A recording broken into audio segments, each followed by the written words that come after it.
Salam hebat untuk sahabat-sahabat CGP hebat. Perkenalkan, nama saya Gede Arisantika SPD, guru SMA Negeri 2 Banjar sebagai CGP Angkatan 5 Buleleng, Bali. Saya akan membawakan sebuah budaya positif. Budaya positif yang harus kita biasakan di sekolah kita masing-masing, mulai dari skup terkecil, yakni di kelas. Sudah sepantasnya kita sebagai guru menjadi guru yang harus ramah, bukanlah marah-marah.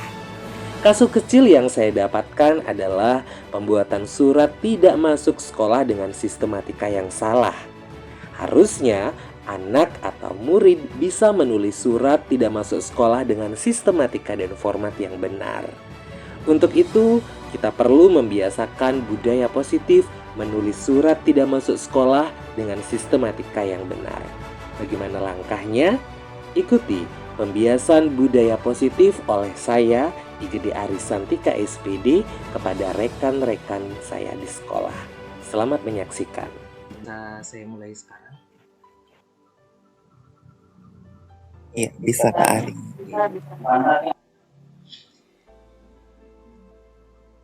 Om Swastiastu, selamat sore, salam sejahtera untuk kita semua, salam namo budaya, salam kebajikan.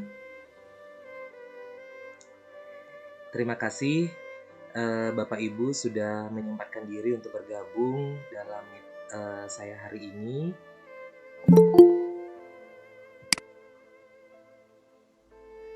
Mungkin dari Bapak Ibu ada yang belum mengenal nama lengkap saya memperkenalkan diri kembali. Nama lengkap saya Igede Arisantika SPD, saya guru dari SMA Negeri 2 Banjar sebagai calon guru penggerak angkatan kelima.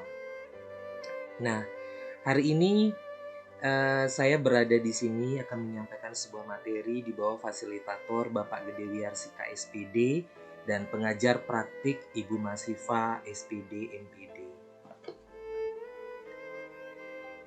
Mengapa saat ini kita akan belajar tentang budaya positif? Karena budaya positif ini jika tidak kita terapkan sejak dini, itu akan mengakibatkan karakter anak tidak tumbuh kembang dengan baik. Sebaliknya, apabila budaya positif ini kita bisa terapkan sejak dini mulai di sekolah dan pada diri kita sendiri, maka niscaya tumbuh kembangnya anak dan pribadi kita sebagai seorang guru pun akan tertempa dengan baik, Bapak Ibu.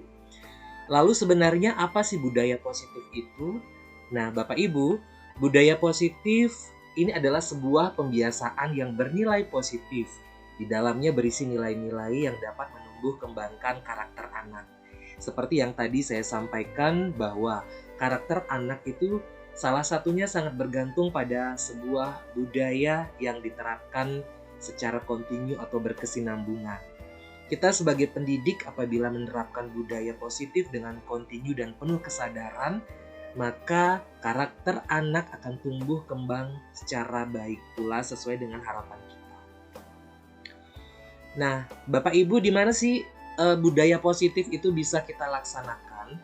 Kita pilih skup yang paling kecil terlebih dahulu, yakni di kelas. Mengapa di kelas, Bapak Ibu? Karena ibaratkan kelas itu adalah sebuah kerajaan. Kita ibaratkan kelas nike sebagai sebuah kerajaan. Kita sebagai guru, kitalah sebagai king and queen. Jadi kita yang menjadi motorik dan pengendali anak atau peserta didik di dalam kelas. Nah, budaya positif ini sangat baik sekali untuk kita awali menerapkan di kelas kita masing-masing. Pengucapan salam atau doa bersama. Ini sering sekali sudah kita lakukan dan anak sudah menjadi terbiasa melakukan hal itu. Itu adalah salah satu contoh budaya positif. Mengapa hal itu bisa dilakukan tanpa kita suruh atau tanpa kita contohkan berulang-ulang? Karena anak sudah melaksanakannya itu sudah sejak dini. Sudah dari dulu itu menjadi sebuah pembiasaan, jadi budaya positif itu sampai saat ini bisa diterapkan. Lalu bagaimana dengan hal lain?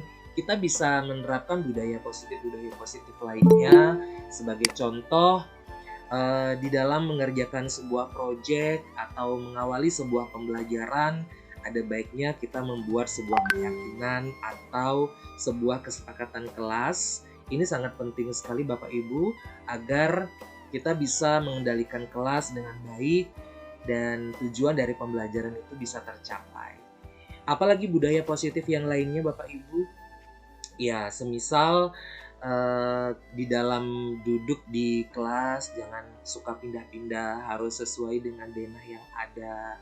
Nah, itu adalah sebuah bentuk tanggung jawab dari siswa juga. Dan masih banyak lagi budaya positif yang bisa kita terapkan di kelas. Sebentar kita bisa berdiskusi menyoal ini dan akan ada kasus yang akan saya angkat di sini untuk kita gunakan sebagai acuan dalam pembahasan sebentar Bapak Ibu. Ada alasan mengapa sih budaya positif ini dilaksanakan Bapak Ibu. Nah, pembentukan keyakinan kelas ini memiliki dampak yang besar sekali terhadap keberhasilan pembelajaran. Apabila di sini guru dan murid itu memiliki kesadaran yang baik, maka akan terbangun budaya positif dan ini akan berpengaruh pada perilaku anak. Sangat jelas sekali Bapak Ibu, anak yang baik salah satu penyebabnya atau pendukungnya ketika kita telah menjadi guru yang baik juga untuk anak.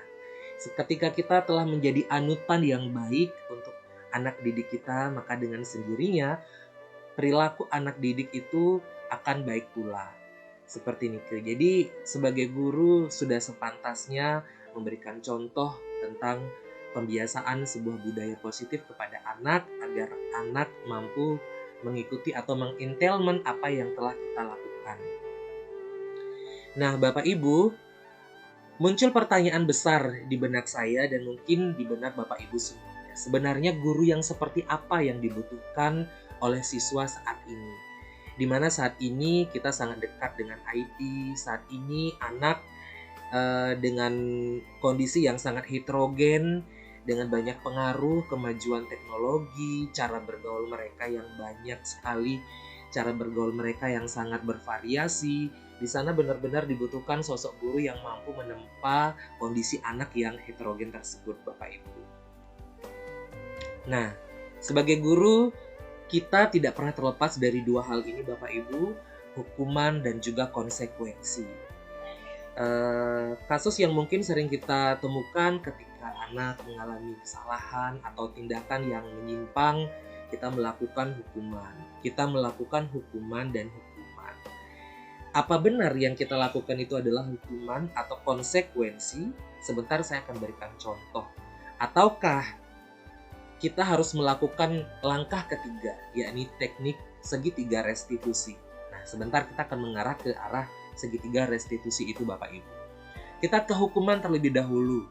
Contoh ilustrasi yang saya berikan adalah lari mengelilingi lapangan basket 2 kali karena anak terlambat hadir di sekolah. Ini mungkin sering kita berikan kepada anak yang sering terlambat. Nah, Nike adalah kategori hukuman Bapak Ibu. Kemudian contoh konsekuensi. Anak-anak membersihkan coretan yang dibuatnya di meja tulis.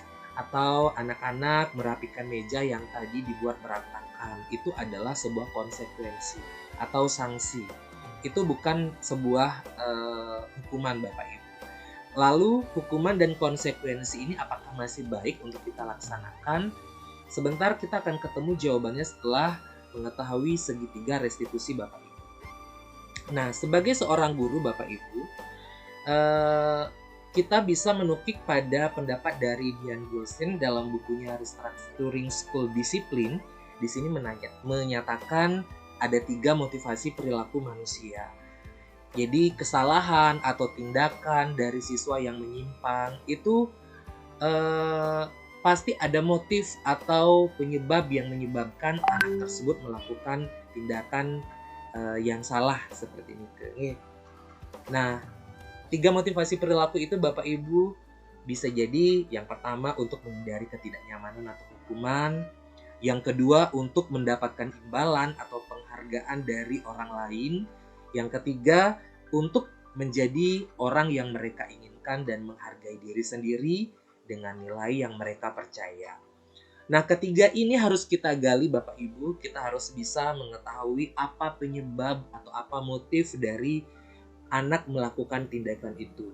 Setelah kita menggalinya, barulah kita menentukan langkah apa yang layak atau ideal kita lakukan atau berikan kepada anak. Seperti itu.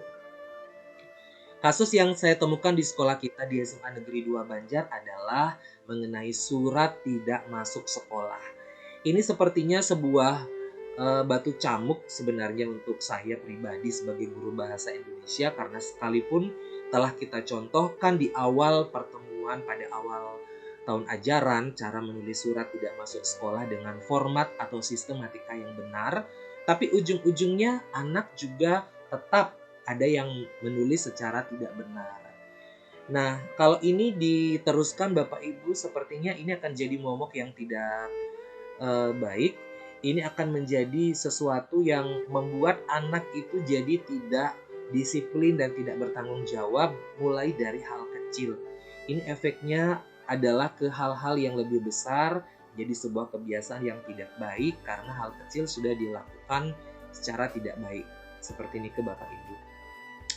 Nah, kasusnya ada yang tidak beramplop sudah pasti sering, oke, kita maklumi, tapi isi surat itu terkadang tempat penulisan surat tidak benar, terus penulisan kata bakunya itu juga ditulis dengan tidak baik, formatnya tidak benar, mana huruf kapital, mana huruf kecil juga tidak tepat, dan yang paling sebenarnya akan berakibat tidak baik ke depannya adalah memasukkan tanda tangan orang tua. Nah, apa yang kita lakukan terhadap kasus kecil ini Bapak Ibu? Saya melakukan observasi sebenarnya di beberapa kelas, dan tentunya saya telah mencari atau menemukan salah satu solusinya Bapak Ibu. Nah, sebelum ke situ, ke arah pencarian solusi, kita harus mengetahui juga tentang 5 posisi kontrol kita sebagai seorang guru. Yang pertama Bapak Ibu, yang pertama sebagai penghukum. Nah, ketika kita sebagai guru dengan bernada tegas atau mata melotot, contohnya begini, kamu selalu salah. Atau yang kedua, patuhi ya aturan ini atau awas ya. Di sana kita sudah berperan sebagai penghukum, masih layak atau tidak kita menjadi sosok guru pada posisi penghukum. Nah, sebentar kita bisa diskusi Bapak Ibu, karena ada 5 posisi kontrol yang harus kita pahami terlebih dahulu. Selain penghukum, posisi yang kedua yakni pembuat merasa bersalah. Nada bicara guru di sini lebih lembut ketimbang di penghukum gitu Bapak Ibu. Contohnya, Bapak sangat kecewa sekali dengan kamu. Gimana coba kalau sampai orang tuamu tahu? Ini sebagai pembuat merasa bersalah. Jadi dengan nada lembut dan menanyakan kata dengan kata operasional yang seperti saya contohkan, maka si anak akan merasa bersalah akan apa yang dilakukan. Yang ketiga, guru juga bisa berperan sebagai teman. Nah, ada plus minusnya pastinya. Sebentar kita bisa diskusikan soal ini Bapak Ibu. Contohnya begini, ya sudah kali ini tidak apa, nanti jangan diulangi lagi ya. Kalimat itu adalah salah satu contoh memposisikan kita sebagai relasi atau teman dari siswa. Kemudian yang keempat Bapak Ibu, itu sebagai pemantau. Guru di sini mengawasi dengan menggunakan sanksi. Contohnya, apa yang telah kamu lakukan? Atau jam berapa ini? Tahu kan konsekuensinya jika terlambat masuk kelas? Atau begini, nak, kamu tahu kan konsekuensi dari penulisan surat tidak masuk sekolah jika ditulis dengan tidak baik? Konsekuensi itu memang dibuat di awal Bapak Ibu. Dan guru di sini berperan sebagai pemantau. Lalu apakah posisi guru sebagai pemantau ini masih layak? Atau Bapak Ibu pernah ada di posisi seperti ini? 1-4 tadi yang telah saya sampaikan, mungkin pernah salah satunya Bapak Ibu melaksanakannya atau berperan pada posisi itu Bapak Ibu. Namun jangan lupa ada posisi kelima Bapak Ibu, yakni sebagai manajer. Ya, sebagai manajer di sini Bapak Ibu adalah sosok guru yang bagi saya ini paling ideal sekali, karena selain kita menggali apa motif dari kesalahan anak, kita menuntun di sini Bapak Ibu, dan kita memanage diri kita untuk bisa memberikan solusi terbaik akan tindakan atau masalah yang anak lakukan. Contoh kalimat operasionalnya, apa rencana anak untuk memperbaiki hal ini? Apa rencanamu untuk kedepannya memperbaiki kesalahan ini? Nah, seperti ini ke Bapak Ibu. Nah, seperti yang saya sampaikan tadi, manajer memang yang paling ideal Bapak Ibu, dan akan lebih ideal lagi jika dilaksanakan sesuai dengan format pada segitiga restitusi. Nah, Bapak Ibu, kita balik lagi ke kasus yang tadi saya sampaikan tentang penulisan surat tidak masuk sekolah dengan sistematika atau format yang salah. Bagaimana menangani hal itu agar bisa meminimalisir atau mengurangi kesalahan itu ke depannya, Bapak Ibu. Kita lakukan dengan segitiga restitusi. Saya tidak akan berteori banyak di sini, tapi akan saya langsung memberikan contoh aplikasinya. Pada sisi pertama, Bapak Ibu, kita bisa menstabilkan identitas. Jadi ketika ada anak yang tidak masuk sekolah dan mengirim surat dengan format tidak baik, hari berikutnya kita bisa panggil anak tersebut dan kita bisa tanyakan. Nah, berbuat salah itu tidak apa. Tidak ada manusia yang sempurna, nak. Begitu juga dengan saya. Dulu saya pernah juga salah menulis surat tidak masuk sekolah. Bahkan jauh lebih buruk dari ini loh, nak. Saya dulu pernah ada di posisi Anda menulis surat dengan tidak benar. Nah, tujuan menstabilkan identitas ini adalah untuk memberikan pengakuan terhadap anak yang sudah melakukan kesalahan dan mengayomi bahwa kita tidak mesti harus membuli atau merundung anak ketika anak mengalami kesalahan. Jadi posisi menstabilkan identitas ini sangat penting Bapak Ibu. Lalu di sisi selanjutnya, di sisi kedua Bapak Ibu, validasi tindakan yang salah. Disinilah kita punya tugas yang besar Bapak Ibu dalam hal menggali apa motif atau dasar anak melakukan kesalahan itu. Kita bisa menanyakan alasan anak mengapa melakukan kesalahan. Nah, dari sini, dari alasan-alasan itulah kita akan mampu menemukan jalan keluar atau solusi yang terbaik untuk anak Bapak Ibu. Kemudian di sisi ketiga, menanyakan keyakinan. Kita bisa menanyakan cita-citanya atau menanyakan tujuan anak atau kedepannya harapannya seperti apa. Apakah kamu ingin menjadi orang yang sukses atau dapat dipercaya? Nah, atau apa cita-cita kamu, nak? Nah, dari situ pasti anak akan menjawab tentang cita-citanya. Salah satu contoh jawaban yang saya temukan, ingin jadi orang sukses Pak, ingin kerja di perusahaan Pak. Nah, saya ambil contoh yang terakhir nih ingin menjadi pekerja dalam sebuah perusahaan.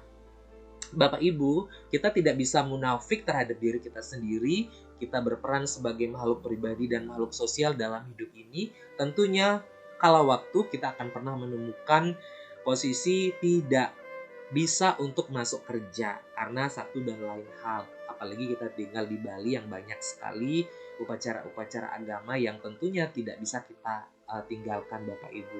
Nah, di saat itu kita akan menulis surat tidak masuk bekerja. Kalau semisal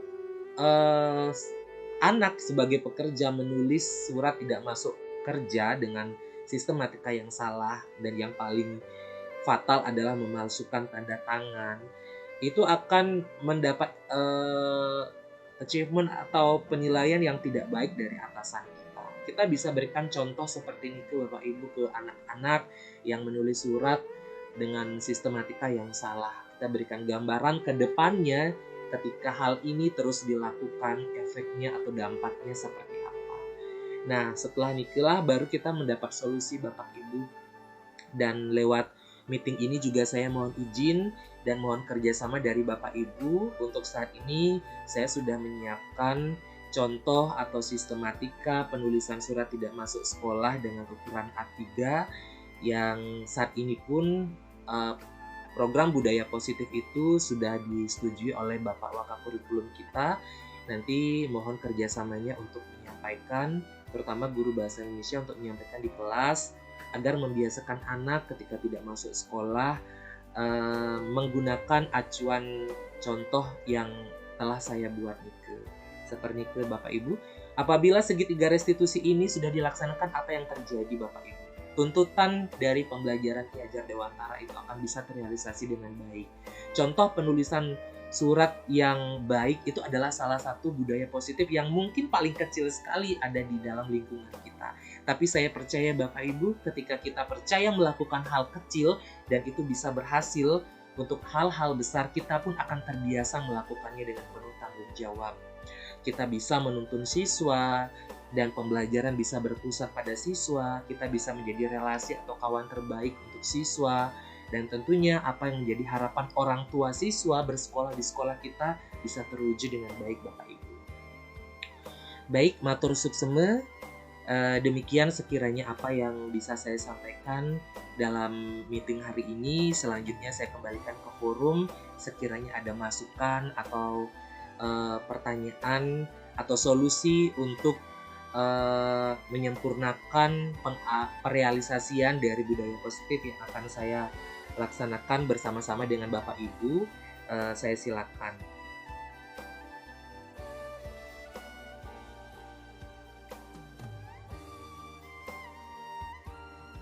Mungkin Pak Komang yang pertama, Pak Komang bisa memberikan arahan bagi Tiang, Pak Komang. Oke, baik Pak Ari Santika, ini presentasinya sangat luar biasa ini. Jadi tentang apa ya, pengimbasan budaya positif. Budaya positif itu sangat penting sekali sih sebenarnya kita kembangkan di diri kita sendiri, di keluarga, dan juga di sekolah. Nah, dalam kategori kita bicara di sekolah, itu sebenarnya tidak hanya bisa kita terapkan di lingkungan sekolah itu, tapi juga di lingkungan belajar di kelas. Nah, jadi yang tadi Pak Ari Santika itu sampaikan itu memang luar biasa Pak materinya, tentang bagaimana cara pengelolaan siswa-siswa menyimpang ya Pak Ari ya. Ya. Jadi ternyata baru kita ketahui ternyata ada, kalau kita melaksanakan hal ini ternyata kita sebagai penghukum, ternyata itu ada konsekuensinya. Ini lagi lebih menarik lagi, pemberian reward. Iya. Ya, itu ternyata kita pikir itu selalu memberikan hal positif. Ternyata itu tidak baik juga. Secara tidak langsung Ya, secara langsung itu ternyata juga membunuh motivasi siswa sebenarnya itu. Ya, jadi dia tidak bisa berlangsung secara kesinambungan, artinya terus menerus. Jadinya harus muncul kesadaran diri sebenarnya untuk berubah, untuk menimbulkan budaya positif. Jadi Pak Ari, mungkin saya ingin bertanya sih Pak Ari pada sesi ini. Bagaimana sih cara mengembangkan budaya positif di mana banyak hambatan untuk mengembangkannya ini? Ya, ini mungkin karena begini, mengembangkan sebuah pemikiran itu tidak gampang. Di sebuah ekosistem yang mungkin masih terlalu nyaman untuk hal-hal ini dikembangkan. Jadi mungkin ada yang bisa Pak Ari Santika itu bisa berikan saran kepada kita sih bagaimana cara mengembangkan budaya positif di tengah kenyamanan teman-teman untuk menerapkan hal yang sifatnya sudah konvensional seperti itu. Oke, terima kasih Pak Ari. Baik, terima kasih Pak Komang Budi. Saya langsung izin untuk menanggapi. Yang pertama, memang benar sekali yang disampaikan oleh Bapak Komang Budi bahwa ternyata ketika kita memberikan reward itu secara tidak langsung kita membunuh banyak karakter sebenarnya. Anak yang tidak kita berikan reward, kita tidak tahu apa yang ada dalam benaknya. Atau anak yang kita berikan reward, pasti anak itu akan menjadi sosok yang ingin selalu up di mata teman-temannya. Ini sebenarnya sangat membunuh. Reward bisa kita berikan berupa nilai, sebenarnya tidak mesti harus berupa barang seperti ini. Saya sepaham dengan apa yang disampaikan oleh Bapak Budi. Nah, bagaimana caranya kita mengembangkan budaya positif di tengah situasi yang sangat konvensional sekali, Bapak Budi. Nah, untuk contoh kasus yang saya berikan tentang pembuatan surat atau sistematika surat tidak masuk sekolah, saya coba ingin menerapkan sendiri. Ternyata ketika saya ingin menerapkan sendiri atas inisiatif sendiri, ingin menempel di kelas, saya seperti hidup sebatang kara, Pak Budi. Saya seperti hidup sebatang kara, lalu saya berpikir apa yang harus saya lakukan. Nah, ternyata yang harus kita lakukan ketika kita punya ide atau ingin mengembangkan sebuah budaya positif, ada dua hal yang harus kita lakukan. Yang pertama adalah komunikasi. Kita harus mengomunikasikan kepada kepala sekolah dan pihak pemangku kebijakan terkait apa yang ingin kita terapkan atau budaya positif yang ingin kita terapkan. Setelah mendapat pengakuan dan kesepakatan dari pemangku kebijakan dan Bapak Kepala Sekolah beserta stafnya, barulah kita bisa sampaikan ke skup yang lebih kecil, mungkin di MGMP atau bisa ke forum. Nah, apabila nike pun sudah kita lakukan, saya yakin semua akan bisa berjalan dengan baik karena kita melakukannya bersama-sama. Dan sekalipun hal ini mungkin akan sulit karena sebuah pembiasaan hal baru walaupun baik itu memang sangat sulit, kita lakukan langkah ketiga. Di langkah kedua maksud saya. Dan di langkah kedua ini ada 3 sub Pak Budi, ya.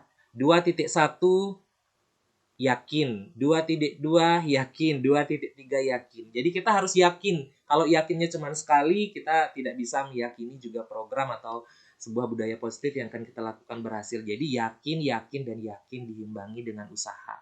Seperti Nike mungkin Pak Budi atau mungkin yang lain bisa menambahkan atau Pak Budi bisa memberikan pengalaman ke saya dan kita agar kita senantiasa bisa bergandengan. Seperti Nike Pak Budi. Oke, penyampaian Pak Ari Santika itu sederhana tapi mengena ya. Jadi mengena sekali apa yang kita inginkan. Jadi budaya positif itu memang harus kita kembangkan. Mulai dari diri kita sendiri sih, berpikir positif. Tapi memang nggak gampang sih Pak Ari, jujur. Nggak gampang sekali mengembangkan pemikiran positif, apalagi budaya positif. Namun secara perlahan, tadi Pak Ari Santika mengatakan niat apa tadi? Yakin, dan yakin. Niat. Yakin dan keyakinan itu penting sekali. Oke, terima kasih Pak Ari Santika, presentasinya sangat luar biasa. Mungkin ada dari rekan lain yang mungkin ingin memberikan pandangan atau pengalaman. Biasanya Pak Eli ini pengalamannya luar biasa di lapangan karena status sebagai guru juga sangat lumayan di beberapa sekolah. Mungkin Pak Eli bisa berbagi di sini, Pak Eli, apa yang baik pengalamannya Pak Eli mungkin akan bisa kami terapkan di sekolah kami. Pak Eli masih connecting? Atau Pak Ermanda? Pak Ermanda? Siapa? Pak Ermanda juga mengajar di BK nggih? BK?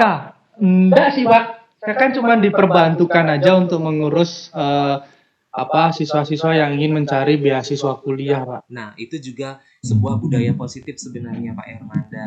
Jujur ketika saya melihat kinerja Pak Ermanda seperti Nike, saya ingin seperti Pak Ermanda tapi belum bisa. Mungkin Pak Ermanda bisa membantu memberikan pengalamannya bagaimana sih dalam mengelola anak ketika anak Nike kan rata-rata mohon maaf dalam tanda kutip kurang mampu Pak Ermanda nih. Ketika kita mengelola kondisi anak yang begitu, bagaimana triknya Pak Ermanda? Oke, terima kasih Pak atas kesempatannya. Mohon izin untuk memberikan sedikit pengalaman yang saya dapatkan di SMA Negeri 2 Banjar. Jadi begini, kalau saya dari segi ilmu guru BK, saya sama sekali tidak ada ilmu di sana. Saya cuma guru sejarah yang belajar dari masa lalu, ya kan.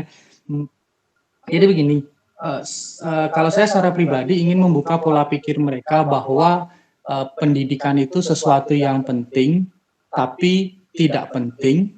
Tapi pendidikan adalah sebuah investasi masa depan yang istilahnya tidak ada masa aktif ataupun masa tenggang. Saya membuka pola pikir mereka seperti itu. Jadi saya menanamkan kepada siswa-siswa kita yang ingin kuliah walaupun berasal dari keluarga kurang mampu, bahwa kalian itu berhak mendapatkan pendidikan yang lebih tinggi. Kalian berhak menjadi anak yang sukses atau istilahnya ingin mencari kehidupan yang lebih baik melalui pendidikan. Nah, pada saat siswa itu diajak bercerita, pasti alasannya adalah, Pak, saya nggak jadi kuliah karena saya nggak ada biaya. Mengapa tidak mencoba untuk mencari beasiswa? Kalau dulu kan namanya bidik misi, sekarang namanya KIP kuliah. Akhirnya dengan cara mencoba seperti itu, kita dekatin siswa, kita bantu bagaimana cara mereka mendaftar, terus kita berbagi pengalaman kenapa guru-guru memilih jurusan sejarah, kenapa guru-guru memilih jurusan bahasa Indonesia, kita berbagi pengalaman. Akhirnya mereka mau mencoba mengumpulkan berkas-berkas, mereka mau mendaftar, dan akhirnya pada saat mereka lolos bidik misi, disitulah anak-anak merasa bangga bahwa mereka itu kuliah gratis, kuliah yang dibayar, kuliah yang digaji. Mungkin seperti itu aja sih Pak, bagaimana istilahnya menanamkan atau merubah pola pikir mereka bahwa pendidikan adalah sebuah investasi untuk masa depan. Mungkin seperti itu Pak Ari, terima Wah, kasih. sangat luar biasa Pak Hermanda. Iya, untuk menggugah atau membentuk pola pikir itu memang sangat tidak gampang ya. Kita Iya, melakukan benar sekali. analisis diagnostik terlebih dahulu untuk memberikan layanan yang tepat untuk anak. Tapi terima kasih Pak Hermanda, pengalamannya luar biasa. Saya Pak, Pak Hermanda calon CGP nggih. Semoga kedepannya nanti lulus. mohon bantuannya Pak, mohon bantuannya sekali Kita karena saya sama-sama, benar-benar Pak tidak bisa ngapain. Kita sama-sama Pak Hermanda. Terima kasih Pak Hermanda. Dari rekan yang lain mungkin satu kesempatan lagi saya berikan sebelum saya akhiri meet ini. Bapak Agus Setiawan. Nah, Bapak Agus Setiawan ini adalah salah satu siswa alumni dari sekolah kita yang kebetulan saat ini sudah menjadi guru. Wah, guru muda berarti Pak Agus. Silakan Pak Agus, ada yang mungkin ingin ditanyakan Pak Agus? Iya, terima kasih kesempatan diberikan kepada saya. Sebelumnya Om Swastiastu. Om Swastiastu. Assalamualaikum warahmatullahi wabarakatuh. Salam sejahtera bagi kita semuanya. Mohon maaf sebelumnya karena suara saya mungkin terdengar kurang jelas karena mungkin sedang dalam kondisi yang kurang fit seperti itu. Baik, tentunya saya ingin mengapresiasi terlebih dahulu presentasi dari Pak Ari yang sangat luar biasa sekali, ilmunya yang sangat luar biasa pada sore hari ini. Dan saya tertarik sekali dengan satu lima itu ya lima posisi kontrol. Iya, 5 itu. Nah, saya sudah menjalani salah satunya yaitu menjadi temannya para siswa. Nah, jika bisa dibilang seperti kata Pak Ari tadi, saya hanyalah sebuah putik. Saya putik yang baru muncul seperti itu. Saya belum berpengalaman seperti Bapak Ibu di sini. Saya mencoba mendekatkan diri saya dengan siswa itu sebagai teman. Dan memang sangat nyaman sekali menjadi teman siswa. Mereka bisa berbagi cerita pribadi maupun apapun itu. Mereka juga nyaman dengan saya. Tapi ada satu masalah dari 5 poin yang saya ambil tadi itu menjadi temannya siswa. Nah, ketika saya menjadi teman siswa ini, ada beberapa siswa yang seperti tidak ada batasan antara guru dengan murid seperti itu Pak Ari. Nah, jadi apa yang harusnya saya lakukan begitu? Apakah saya harus tetap menjadi teman mereka atau saya harus mengganti menjadi penghukum atau apa bagaimana seperti itu? Tapi jika saya ganti, saya terlalu nyaman dengan siswa begitu. Tapi ketika saya teruskan si pertemanan ini dalam tanda petik, jadi tidak ada batasan antara siswa dengan saya seperti itu. Jadi mereka jika dibilang tidak sopan bukan, tapi seolah-olah bagaimana ya saya menggambarkan. Ya intinya kita tidak ada batasan gitu. Jadi kita emang walaupun itu di sekolah begitu, yang saya beratkan kan karena takutnya nanti dilihat oleh pimpinan, kok guru ini tidak ada wibawa seperti itu.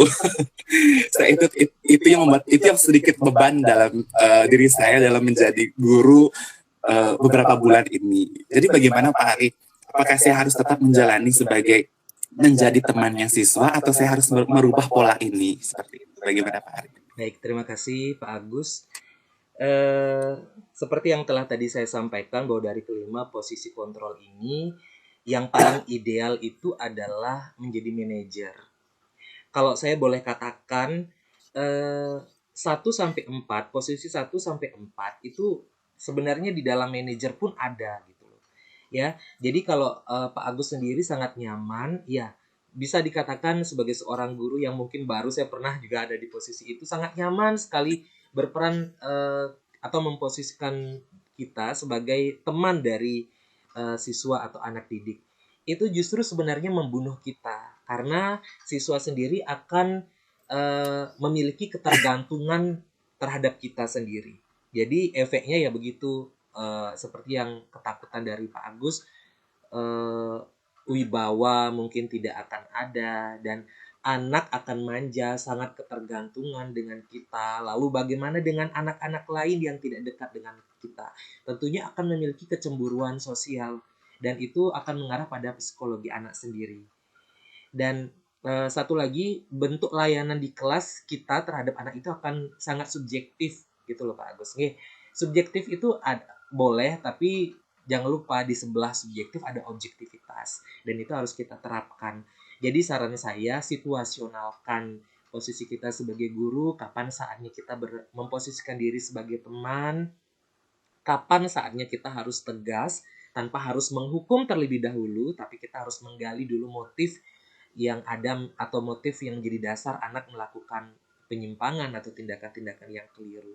Jadi seperti Nike, saran Tiang sih, jadilah manajer, posisikan diri sebagai manajer seperti Nike. Pak Komang mungkin bisa menambahkan. Pak Komang, saya rasa dangkal sekali apa yang saya sampaikan. Udah pas Pak Ari. Tadi ada yang raise hand, kebetulan ada guru BK juga dari CGP angkatan kedua hadir di sini. Dari sekolah lain, saya mohon izin tadi mengundang. Mungkin bisa memberikan tanggapan atau berbagi pengalaman dari CGP angkatan kedua. Ibu April, masih ada di sini Ibu April? Masih? Nggih. Suara saya kedengaran? Nggih, kedengaran Bu April. Mohon Ibu April ada di cover buku Kurikulum Merdeka ya, saya lihat. Wah, ini sangat luar biasa Bu April. Bu April saya kenalkan juga ya, Bapak Komang Budiannya selain sebagai kapten rumah belajar kita, beliau juga kepala perpustakaan SMA Negeri 2 Banjar. Dan Pak Komang, Bu April ini juga kepala perpustakaan SMP Negeri 3 Grogak nggih? Negeri 2 Grogak. SMP Negeri 2 Grogak. Nggih, Bu April mungkin bisa berbagi pengalaman Bu April atau ingin menambahkan apa yang telah saya tambahkan untuk pertanyaan Pak Agus Setiawan. Silakan Bu April.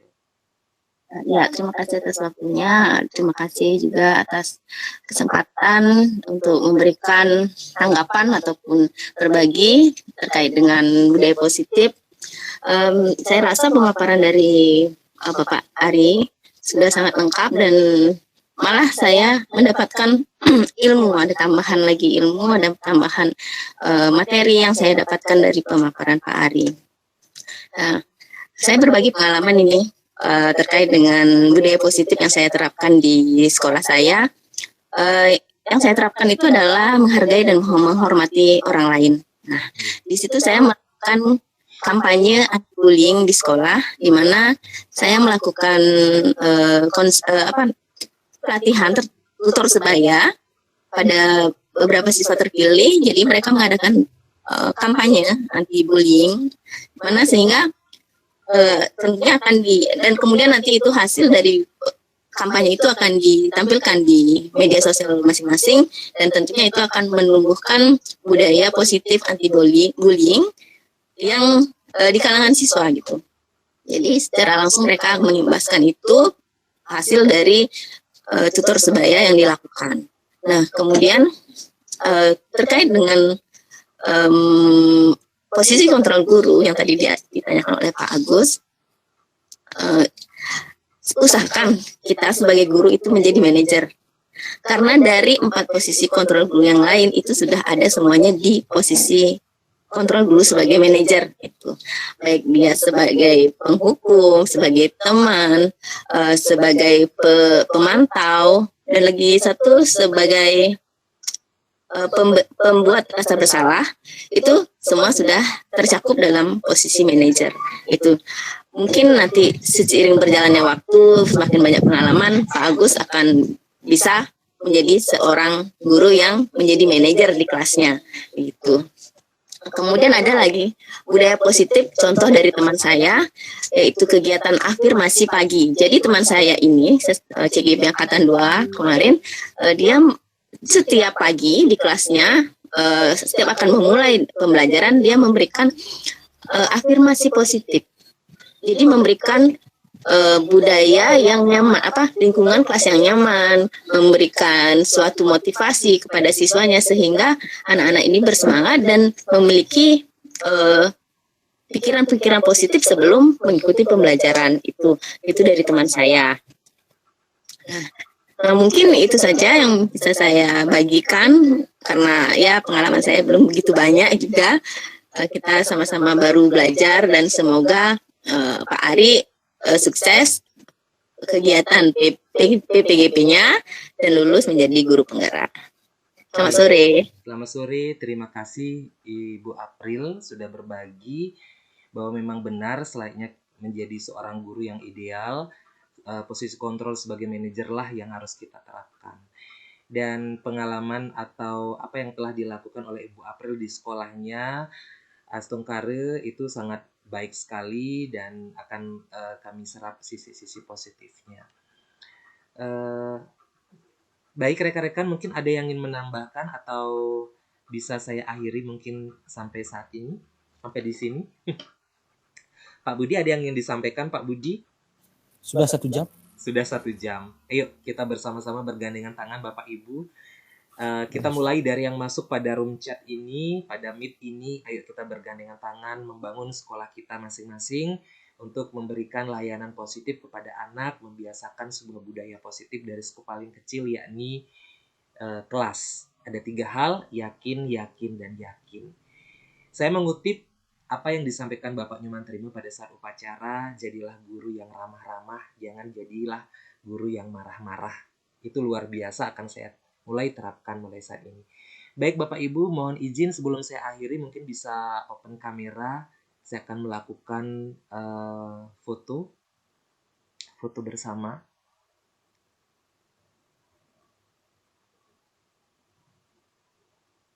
Ibu Novi, di rumah Bu Novi ya? Ya Pak Ari sudah di rumah. Oke, Pak Agus bisa open kameranya Pak Agus. Oke.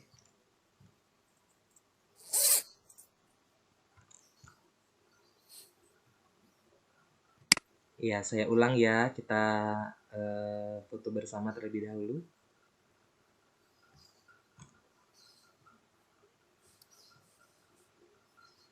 Oh, diulang lagi.